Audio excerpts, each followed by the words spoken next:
Shalom, I'm Angel. Welcome to my channel, Healthy in Heart, and I hope you are healthy in heart, mind, body, and soul today. Today we're going to be working on part 3 of the granny's, that's what I used to call it, of the walker bag pattern. Part 3 has one different stitch than what we have been doing, which is a puff stitch. And this is what the diagram looks like. Well, you will get this with the pattern. So it does have a puff stitch, and I will show you how to work that. Okay, this is 8 rows this week instead of 9 like we have been doing. So we're going to do 8 rows today. Come along with me, and I hope you enjoy this pattern. Okay, so we ended with 2 rows of double crochet last time, and so this next one is going to be row 19. Chain up 2, work 3 double crochets, work a puff stitch, and then repeat. Work 4 double crochets, work a puff stitch. So basically, the chain up is a double crochet, or it's going to stand in the place of 1. So we're going to have 4 double crochet right here. 1, 2,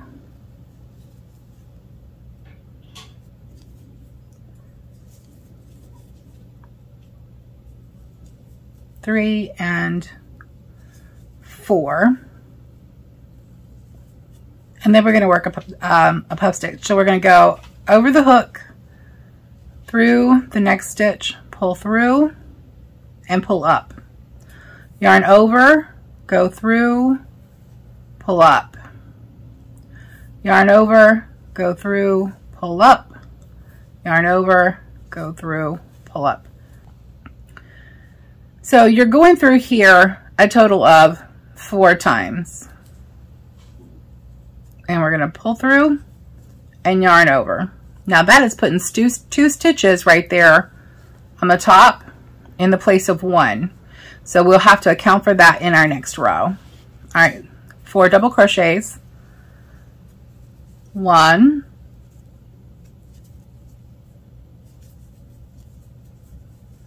2, 3, and 4. Now we're going to do another puff stitch. So we're going to go in there.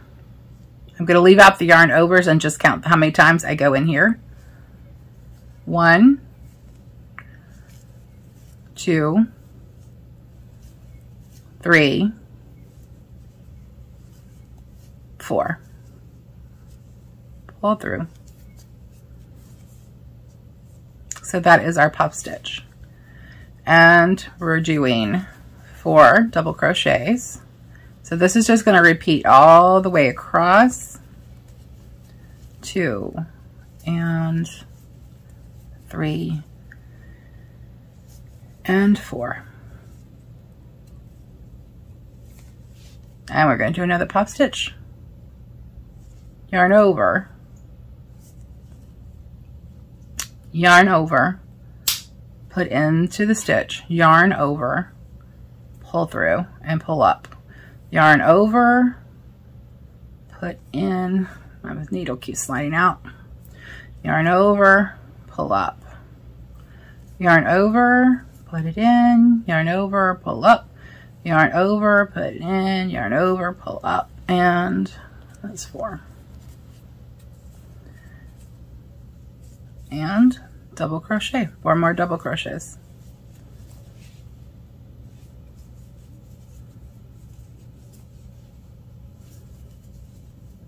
And we're just going to repeat this pattern all the way to the end, and I will meet you back at the end of the row. Okay, I did not explain this about the puff stitch, creating an extra stitch. Hang on just 1 second. When I get to the next one, I will explain that.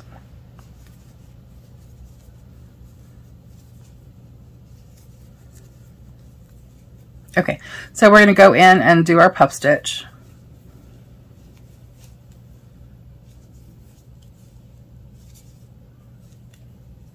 Now we've yarned over the hook and we're going to pull through. All right, that has created 1 stitch right here, but we need to do a chain 1 to lock that stitch in. Otherwise, it's just going to look weird. So that created 2 stitches right over top of that puff stitch. This one and this one. And so we're going to have to deal with that in the next row, because for every puff stitch we're adding 2 stitches. We are adding a stitch for every puff stitch that we have. That could make the bag go really wonky, and we don't want that. So we'll work with we will address that issue on the next row. We are going to yarn over just like we would do a double crochet. We're going to put it into the hole. We're going to yarn over and pull through and tug up. Yarn over, put it in for 2, yarn over, pull through and tug it up to the same height. Yarn over for 3, yarn over, pull up. Yarn over, put it in, yarn over, pull up. So that's 4 times that we have gone into that hole. And we're going to yarn over and pull all the way through all of those loops. Now to lock the stitch in, we need to yarn over and pull through, do a chain stitch. So that is how you do a puff stitch in as slow a motion as I can do it on film. So this row is going to end with 4 double crochets after your final puff stitch. If you don't have 4 double crochets at the end of your puff stitch, your count is off. So you'll need to go and figure out where that count went wrong. And there is our last stitch. All right, so row 20, we're going to work a standing single crochet over the double crochets and over the puff stitches. And note that over the puff stitches, you will single crochet 2 together. So what does that look like?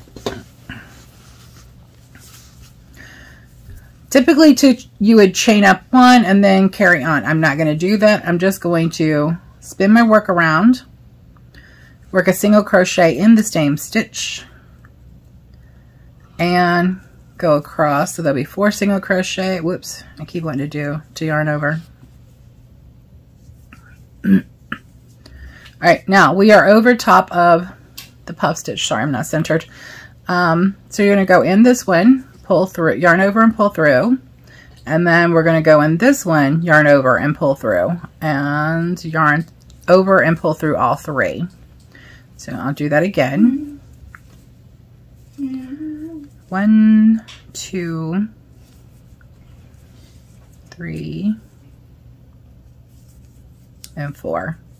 And then we're going to put it in that first one, yarn over, pull through.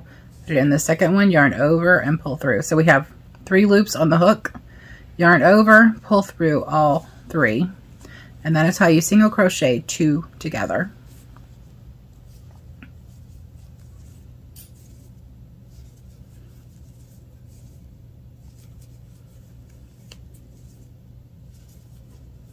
Okay, one more time.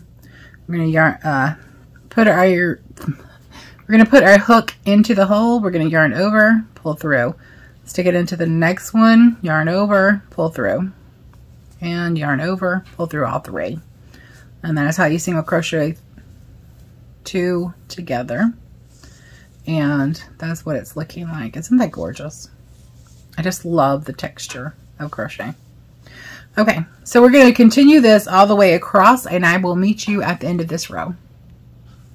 All right, so I would suggest that you go back and count your stitches just to make sure that you have 144 stitches still across. And then we're going to, in row 21, work a standing single crochet and single crochet across. So if you turn your work like this with the yarn behind, it's simply a matter of sticking your yarn in the hole right there, the first one, yarn over, pull through, and yarn over, pull through. That's a standing single crochet. Those are so much more efficient for me. So we're just going to single crochet all the way across this row. By now you should know how to do a single crochet. If you're unfamiliar or if you're new to crochet, you should know how to do that by now. That is the first stitch that you learn. secondary to a chain. Technically, it's the second stitch you learn. You first learn how to do a chain. All right, so yeah, we're just going to crochet all the way across here, and I will meet you on the other side. Okay, we are on row 22 and 23, and we're going to work half double crochets in both of those rows. So 2 rows of half double crochet. Turn your work, and we're going to do a standing half double crochet. Pull your yarn up just a smidge, yarn over, put it in the hole, yarn over, pull through all 3, and work your half double crochets all the way across for this row and then for one more row, and I will meet you at the end of row 23. Okay, we just finished rows 22 and 23, 2 rows of half double crochets, and so we're on row 24, which is chain up 2 and work double crochets across the row. So we're gonna chain up 2, turn our work, and work double crochets all the way across.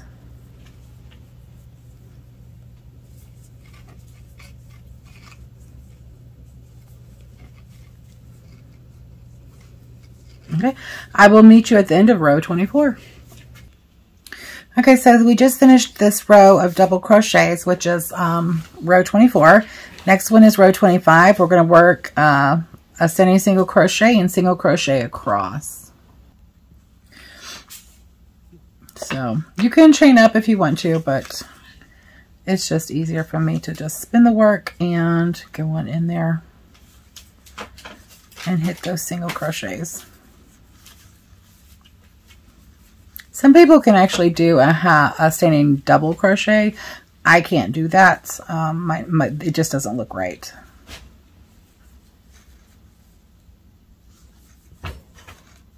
It doesn't lay right, rather.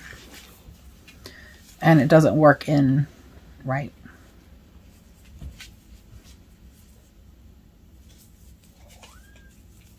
Perhaps I'm doing something wrong, or maybe I need to rethink how I'm doing it.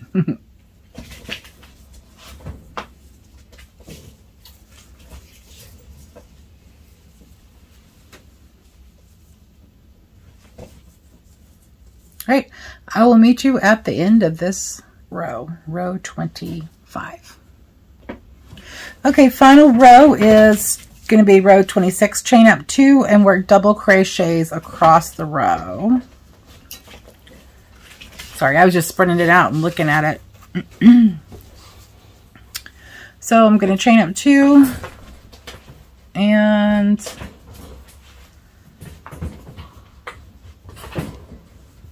double crochet.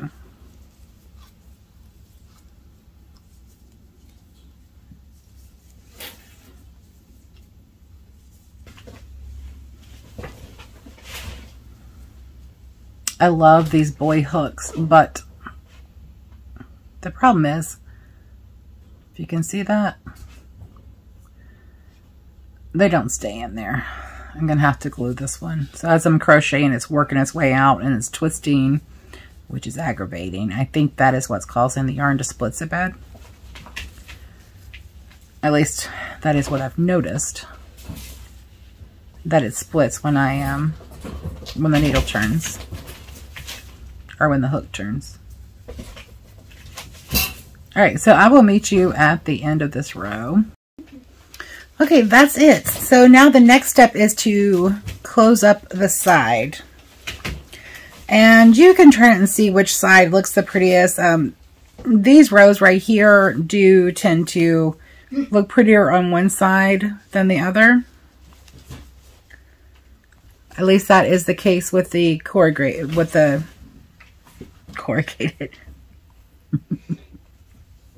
variegated yarn. So,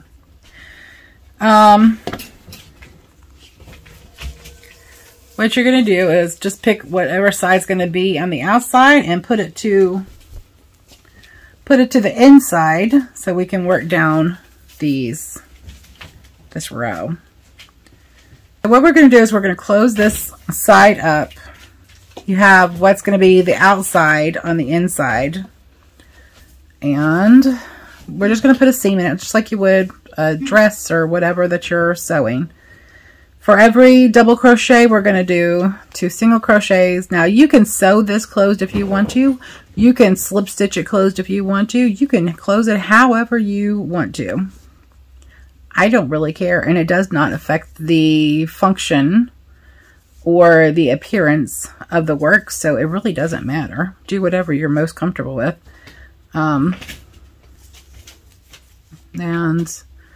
I'm doing a single crochet across because my shoulder's hurting from sitting here for so long. Let me know how you like this camera setup, if this is better than it was the last time.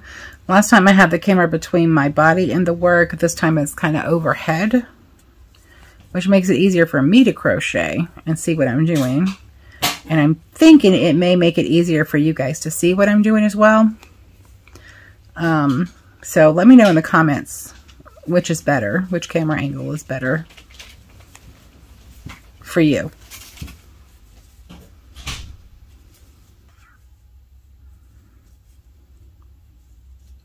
And those even sides make it so much easier to crochet or sew this together.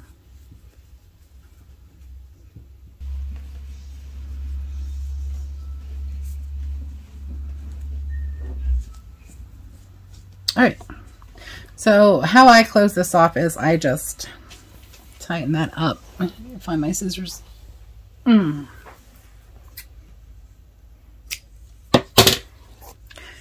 And cut. Now, if you want to, you can go ahead and sew it across the bottom and sew the bottom closed. But I think it will be easier to put sew the pockets on if the bottom is open right now. But you could go ahead and do that if you wanted to.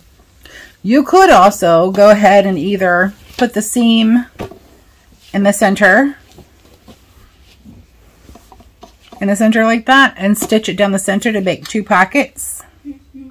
Well, you want to turn it right side out first before you do that.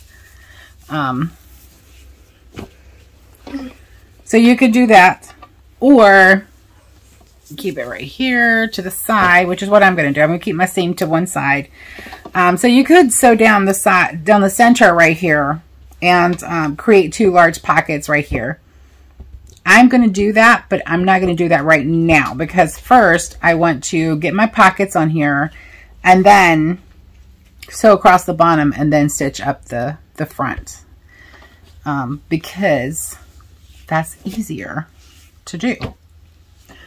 So I will meet you back here next week and we will do our pockets. This is the body of the work and we're going to set it aside until we get the pockets made. I am going to take some creative license. This is not part of the pattern. This is me changing what I'm doing.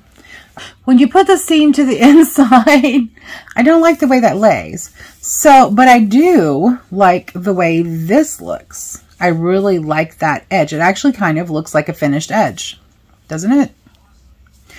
So what I'm going to do is I'm going to flatten it out. I'm going to flatten it out. And I'm going to go over to the other end. And I'm going to put a fake seam in there, or a faux seam in this side. I will have my hook fixed before I start working on the pockets. I will. All right, so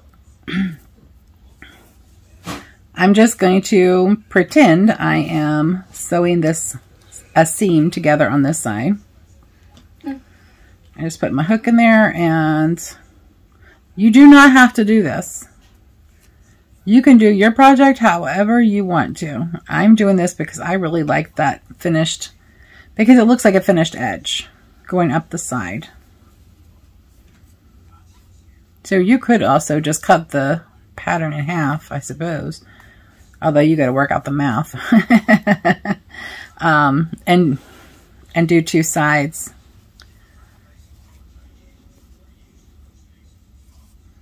All right, make sure it's not wiggling on you or bubbling on you. on the back or the front to where you would get off square.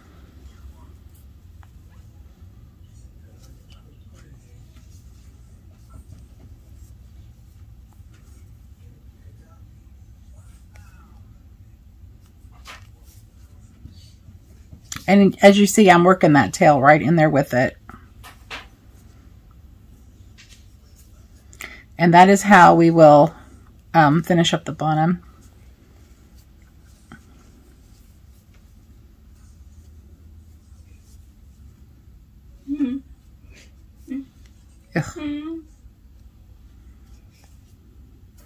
By the way, if you have any of these hooks and you start having that sliding issue, drop you some super glue in that hole and then stick the hook back in there real quick. And that'll fix the problem.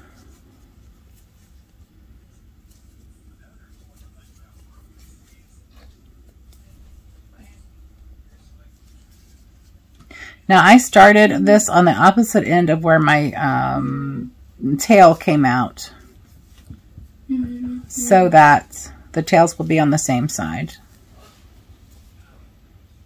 Not that it matters, because you can always work your tails in. I mean, that's not a big deal. Sorry, I'm getting out of... My shoulder's really hurting from leaning forward and doing this.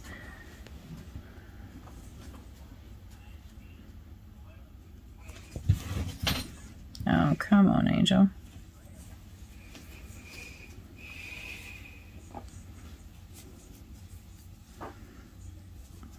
And as you can see, I'm not really hitting all of them. And that's okay, because it's not going to actually be holding anything together. It's just for looks, aesthetic purposes.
So when I close up the bottom, this is probably exactly how I'm going to close up the bottom as well.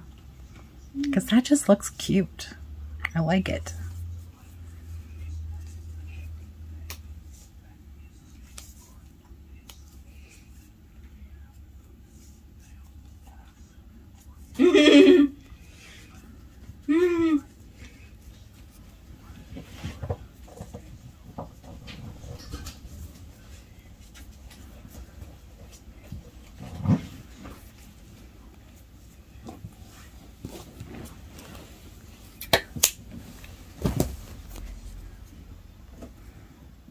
Okay, so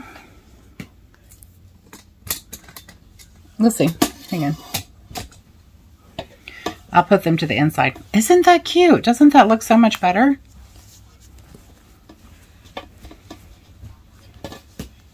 I like that. All right, versus that. I don't like how the yarns are like in there like that. I don't like that. So, but this I like.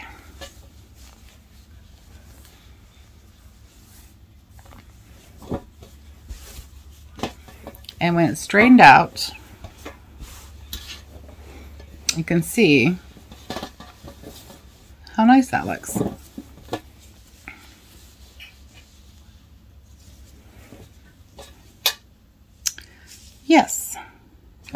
that was creative license, and you can do it if you want to. You don't have to. Completely optional. So thank you for joining me. I hope you enjoy this pattern, and we will be moving on to part 4 on Monday. Yeah, I'll see you then. By the way, you will find I am updating the pattern on the website, so the link is below in the description, so you can just click on there to get the written pattern. And once the Etsy shop is up and running, I will put a link to the Etsy shop below as well, where you can buy the PDF pattern, so if that's what you would prefer. Yahweh bless you and keep you and give you shalom. Until next time, Yah bless.